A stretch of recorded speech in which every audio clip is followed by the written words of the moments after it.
What began as a dream is now becoming real. Come and play Gada Electronics.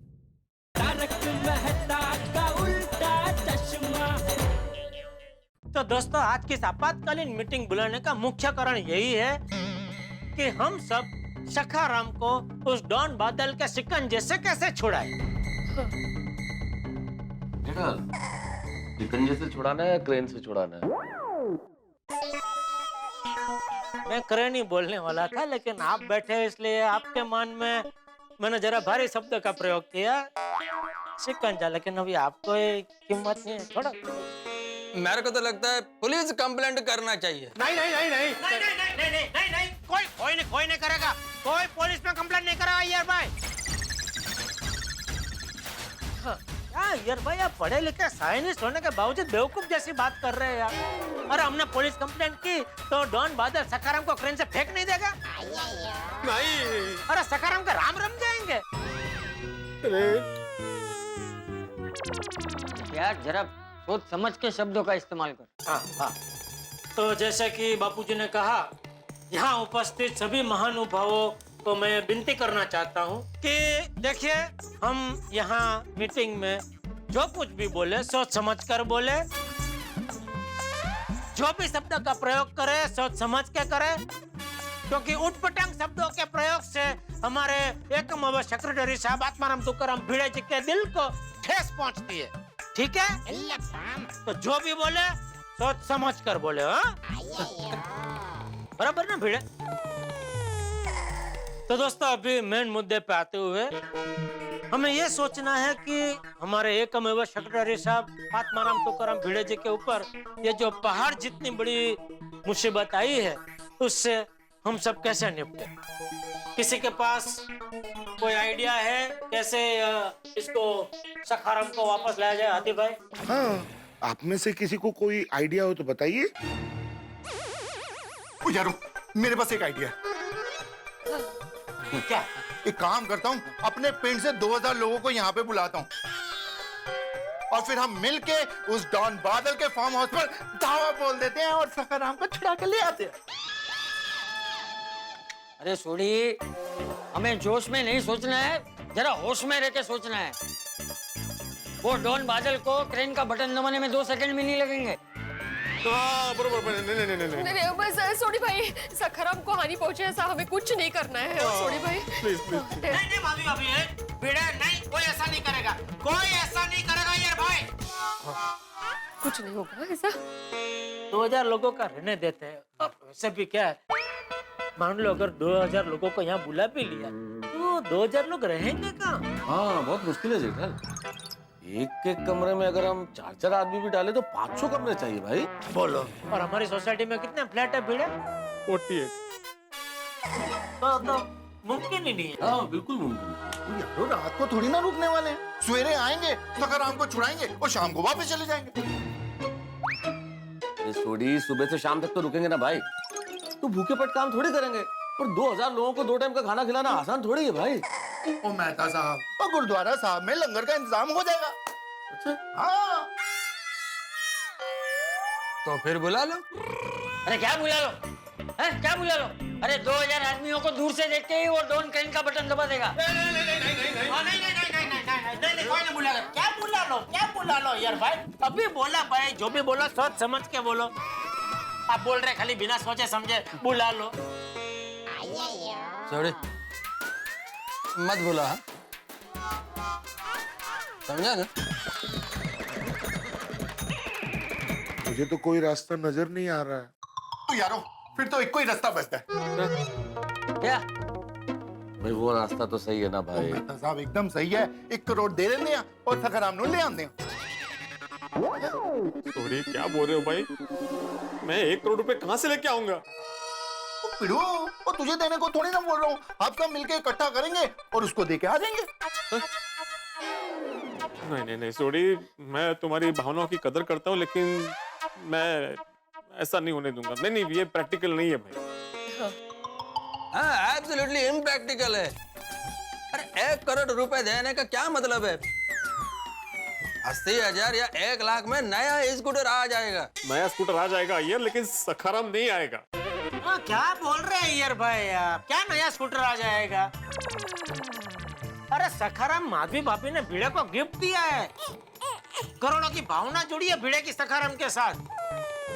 कुछ समझा यार, बार बार बोलना पड़ रहा है आपको। जरा सोच समझ के बोलिए, सोच समझ के बोलिए। अब समझ ही नहीं रहा। भैया जान दे, समझा ना। करते हैं, समझते हैं नहीं आप। फिर भी 1 करोड़ जमा करना मुश्किल हो जाएगा, कुछ और सोचते हैं।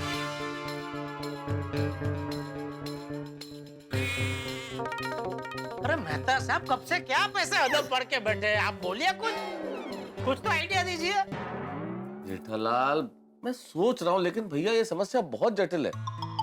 एकदम से कोई इंस्टेंट आइडिया नहीं दे सकता मैं। और भाई तो पोपटलाल कहाँ है? अरे हाँ, वो तो आया ही नहीं। अरे मैन तो उसी की जिम्मेदारी, उसी की वजह से तो पूरा कांड हुआ है। ये क्या बोल रहे हैं जेठिया? इसमें उस डिब्बे का क्या लेना देना?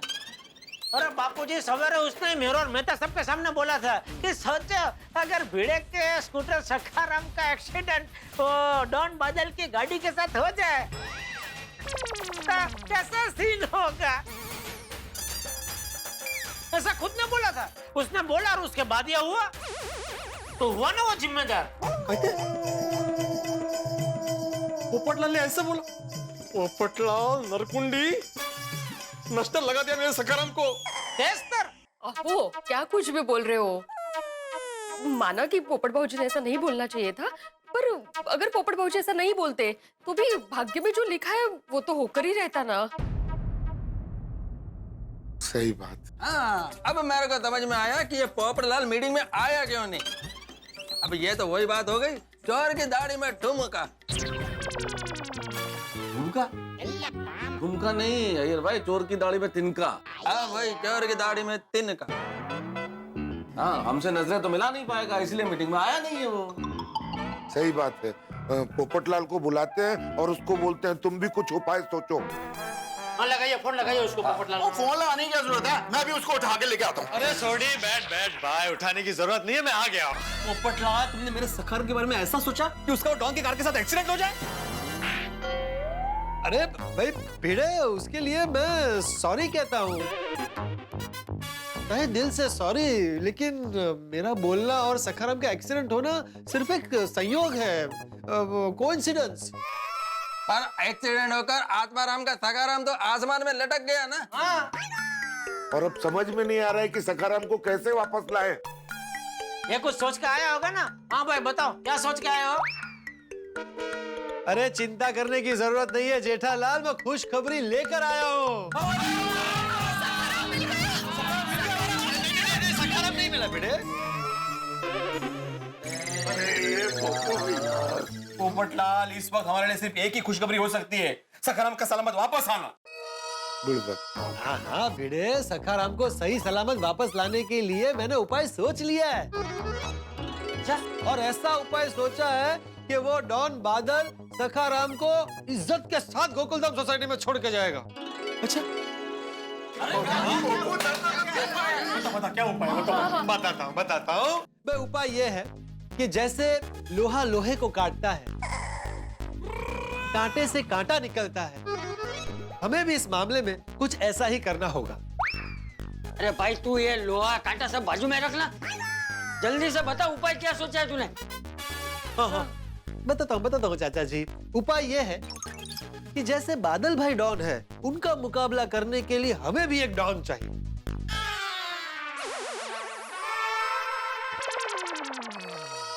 पोपटलाल, हम लोग किसी डॉन को थोड़ी जानते हैं भाई। सही बात है। और मैं एक डॉन को जानता हूँ। अच्छा, वो भी रिटायर हो गया है और काफी वक्त से जेल में है। हम लोगों को मिलके उसकी जमानत करवानी पड़ेगी। उसकी जरूरत नहीं पड़ेगी सोडी। मैं एक डॉन को जानता हूँ जो अभी भी काम कर रहा है।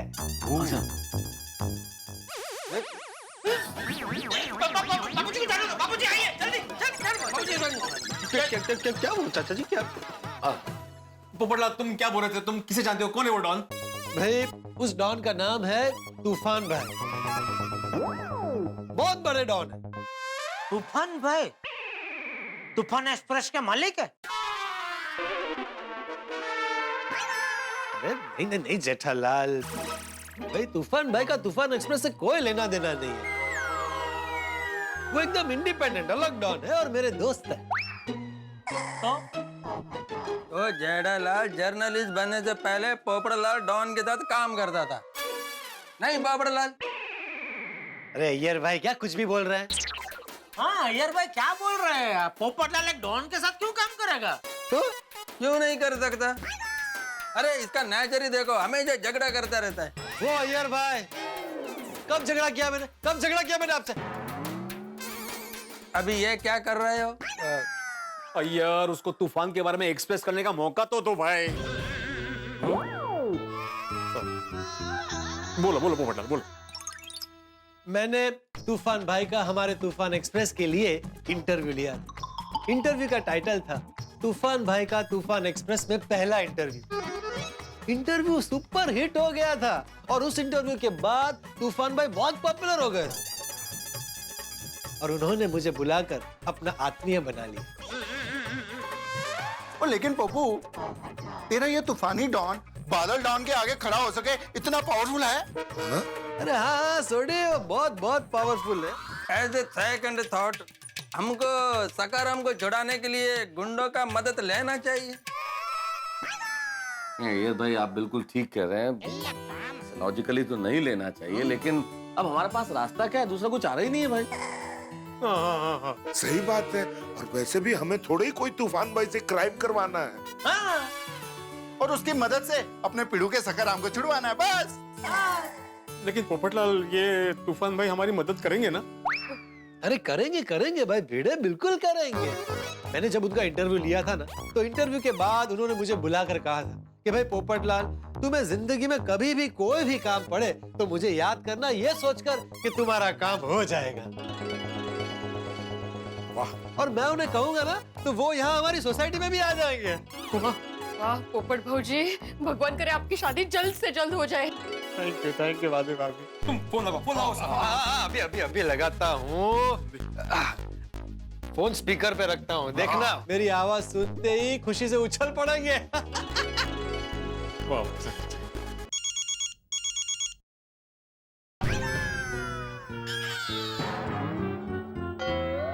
और पप्पू, और लगता है तेरा नंबर उसके पास सेव नहीं है, और अनजान लोगों का नंबर डॉन भाई तो उठाएंगे नहीं। नहीं सोडी, मेरा नंबर उनके पास सेव्ड है। इसीलिए नहीं उठाया होगा। नी सुम्मा उखार्यो। हमारा तुमको तमिल आता है? हाँ आती है। कैसे? अरे वो मेरा एक स्टूडेंट था ना, उसकी मम्मी तमिल थी। कौन? वो मिसेस अयंगर। उन्होंने कब आपको तमिल सिखाई? उन्होंने मुझे तमिल नहीं सिखाई। वो अपने बच्चों को हमेशा बोलती रहती थी नी सुम्मा उखारो। मैंने एक दिन पूछा कि इसका मतलब क्या है, तो उन्होंने बोला कि तू अप्पा बस, मतलब तुम शांत रहो। इसलिए मैंने अय्यर को बोला कि तू अप्पा बस, आई मीन नी सुम्मा उखारो, तुम्ही ओका हो, तुम्ही बोला हो। क्या बोलूं? मतलब उसको फोन लगाओ और स्पीकर पे रखो। हाँ स्पीकर पे ही है फोन तो।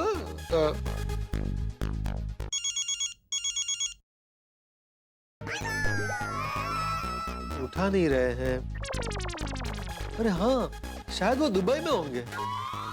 हाँ, कोई प्रॉब्लम नहीं है, मेरे पास उनका इंटरनेशनल नंबर है, मैं उस पर फोन करता हूँ। नहीं कर सकता। क्यों? क्यों क्या जेठालाल? इंटरनेशनल कॉल है, उसके मोबाइल में बैलेंस ही नहीं होगा। कोई बात नहीं, अभी फोन लगा ना, बाद में मैं रिचार्ज करवा दूंगा। अरे बैलेंस ही नहीं है तो फोन लगेगा कैसे? एक मिनट, अभी करवाता हूँ, रुको। चलो हो गया, 1000 का रिचार्ज करवा दिया। 1000 का क्यों किया? पोपटलाल तुम 1000 रुपए की चिंता मत करो, मैं तुम्हें दे दूंगा, तुम अभी फोन लगाओ। हाँ पोपट भौजी। हेलो। उठा देखा उठा। हाँ तू उठा।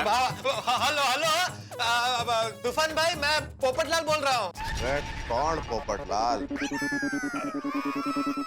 कल्याण। अरे पहचाना नहीं? तूफान एक्सप्रेस से वो पत्रकार पोपटलाल आपका इंटरव्यू लिया था। कौन? अरे हाँ, छाते वाला। वही छाते वाला। कैसा है छाते वाले? मैं एकदम फर्स्ट क्लास हूँ। आप कैसे हैं भाई? डॉन हमेशा मजे में ही होवे। इंटरव्यू के टाइम पे तू बड़ा सादी सादी कर रहा था। गुरु बच्चे कैसे हैं तारे? अभी तक मेरी शादी नहीं हुई है। आपके ध्यान में कोई सुकन्या? अरे मुद्द्याचं बोल ना। शादी की बात नहीं करते हैं। हाँ। भाई अभी आप कहाँ हैं? हम हैं आज दुबई और कल सुबह मुंबई। के मदद चाहिए तन्ने? ओहो, आपको कैसे पता चला कि मैंने मदद के लिए फोन किया? अरे हमारे गांव में कहावत से, जिब धरती लगे फटने तिब प्रसाद लगे बटने। थारे जैसे शरीफ आदमी पे कोई मुसीबत आई होगी तभी ना हमारे जैसे डॉन को फोन किया। बोल, क्या मुसीबत आई है थारे पे? देख, फिक्र ना कर। तूफान सू मैं तूफान। मैं आऊं तो सब उड़ जावे। बोल, क्या मदद चाहिए? तूफान भाई, मेरा एक खास दोस्त है, आत्माराम तुकाराम भिड़े। मेरी सोसाइटी में रहता है, पेशे से शिक्षक है। उसका एक बहुत ही प्यारा स्कूटर है। उसे किसी ने उठा लिया है। 2 दिन 1 करोड़। अब आप ही बताइए क्या करें? इतनी सी बात के लिए फोन किया तूने? चल चल, फिक्र मत कर, सारा काम हो जाएगा।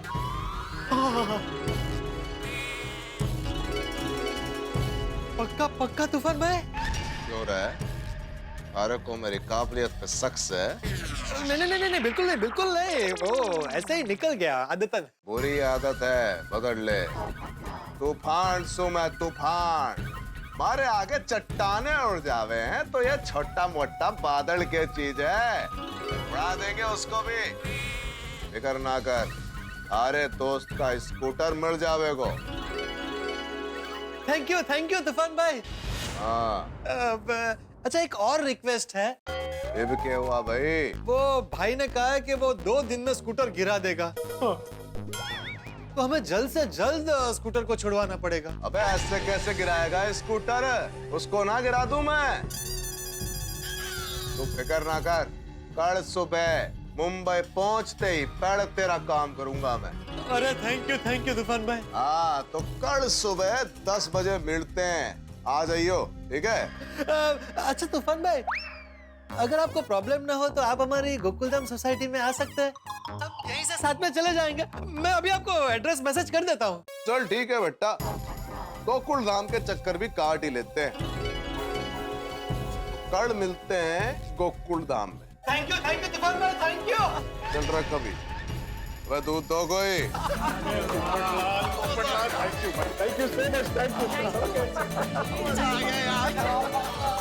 तो भाई, कल सुबह 10 बजे तूफान भाई हमारी सोसाइटी में आएंगे, तो हम सब कल सुबह 10 बजे सोसाइटी कंपाउंड में मिलते हैं। भिड़े, बस ना भाई, अभी तो कोई टेंशन नहीं है ना। कल सुबह सखाराम तेरी बाहों में होगा। मतलब कल सुबह सखाराम तुम्हारी राहों में होगा। हाँ, वही वो रोक का वो। हाँ फिरो, ओए कल तेरा सखाराम तेरे पास होगा और परसों हम सब मिलके उसका जन्मदिन मनाएंगे, साथ में केक काटेंगे। Happy birthday to you, happy birthday to you, happy birthday dear Sakharam, happy birthday to you. इसलिए भाई भिड़े, अब बिल्कुल चिंता मत करो, शांति से आराम करो। कल सुबह हम लोग आते हैं और अभी चलते हैं, ठीक है? ओके।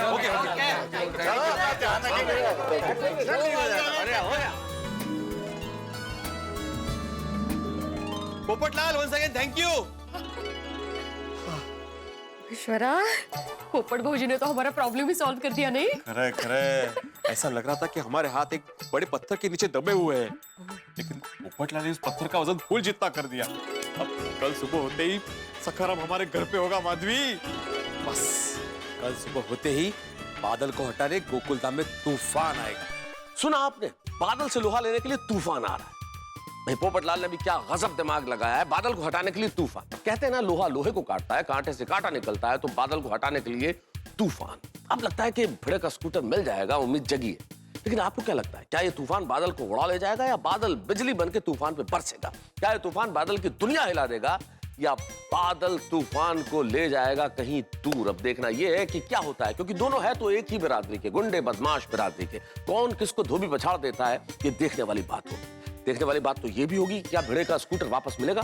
हमारी ओर से तो तैयारी हो चुकी है, हमने हमारा हथियार यानी कि तूफान नाम का तीर तैयार कर लिया है। अब यहाँ होगा घमासान, लेकिन आपके घरों में होगा हंसी का घमासान जब आप देखेंगे तारक मेहता का उल्टा चश्मा। देखते रहिए, हंसते रहिए और सोचते रहिए क्या करेगा तूफान बादल के साथ।